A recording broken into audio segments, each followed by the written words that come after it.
எல்லாருக்கும் வணக்கம். எப்படி இருக்கீங்க எல்லாரும்? காலை வணக்கம். இன்னைக்கு நாம வந்து சாம்பார், இட்லி அது எப்படி பண்ண போறோம் அப்படின்றத பார்க்க போறோம். ஆக்சுவலா இட்லி வந்து நான் ஏற்கனவே சுட்டு வச்சாச்சு. அங்க பாருங்க. இட்லி ரெடியா இருக்கு. சுட சுட இருக்கு. முதல்ல இட்லிய வந்து எடுத்து கிண்ணத்துல வச்சுக்கோங்க. ஃபர்ஸ்ட்டு ஒரு பிளேட்டு, அதுக்கு மேல ஒரு பவுல் வச்சுட்டு, அதுல 3 இட்லிய போடுங்க. நீங்க அத விட அதிகமா சாப்பிடுறீங்கன்னா, உங்க இஷ்டம். நீங்க ஒரு 10 இட்லி கூட போட்டுக்கலாம்.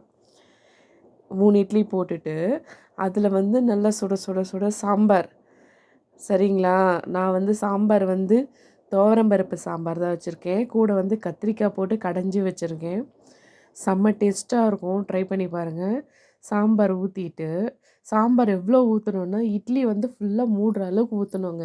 நல்லா தல தல தல தலன்னு ஊத்திட்டு, அதுக்கு மேல வந்து நீங்க அழகா லேசா நெறைய ஊத்தக்கூடாது. லேசா கொஞ்சமா நெய் விடணும்.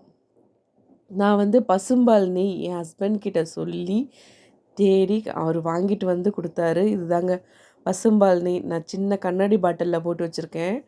சரிங்களா? பெரிய பாட்டில்ல இருக்கிறத வந்து ஃப்ரிட்ஜில வச்சிருக்கேன். அப்பப்போ கொஞ்சமா எடுத்து வச்சுட்டு அத யூஸ் பண்ணிக்குவேன். பார்த்தீங்களா? ஒரு 4 ட்ராப்ஸ் தான் விடணும் நெய். அத வந்து மிக்ஸ் பண்ணக்கூடாது. மிக்ஸ் பண்ணாம 2 ஸ்பூன் எடுத்து அதில வச்சுக்கோங்க. சரிங்களா? 1 பெரிய ஸ்பூனு, இன்னொன்னு வந்து சின்ன ஸ்பூன். உங்ககிட்ட ஃபோர்க் இருக்கு அப்படின்னா, ஒரு ஸ்பூனும், ஒரு ஃபோர்க்கும் வச்சுக்கோங்க. அது அப்படியே புட்டு அந்த நெய் வாசனையோட சாப்பிடும்போது செம்ம டேஸ்ட்டா இருக்குங்க. சிலர் என்ன பண்ணுவாங்க, அப்படியே உடைச்சு விட்டுருவாங்க. சின்ன சின்ன சின்ன பீஸா கட் பண்ணிட்டு அந்த இட்லியில அந்த சாம்பார், நெய் எல்லாம் ஊறி, வாவ்! அவ்ளோ டேஸ்ட்டா இருக்கும். நீங்க ஒரு வாட்டி ட்ரை பண்ணி பாருங்க. ஆக்சுவலா இது வீட்ல செஞ்ச இட்லி தான். வீட்ல செஞ்ச சாம்பார் தான்.